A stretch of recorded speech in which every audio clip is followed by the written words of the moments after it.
Radisson পানির বোতল সম্পর্কে আপনাদের বলবো। হ্যালো গাইস, আজকে আমি গেছিলাম রেডিসন ব্লুতে, একজনকে নিয়ে এক বড় ভাইকে নিয়ে গেছিলাম। যাই ভাবলাম যে একটু পানি খাইতে হবে, পানি পিপাসা পাইছিল।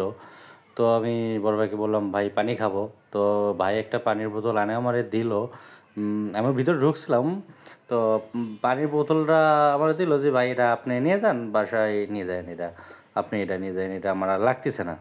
আচ্ছা ঠিক আছে, ভালো কথা। আমি পানির বোতল নিলাম, পানি খাইলাম, ওখানে বসে থাকে পানি খাইলে আমি বের হয়ে যখন আসলাম, আমি পরে খেয়াল করতেছি পানির বোতলটার দাম কত হইতে পারে। রেডিসন ব্লুর পানি যেহেতু, কত দাম পুরো মা, আমি তো অবাক দেখে। 150 টাকা এই 1.5 লিটার পানির বোতলের দাম।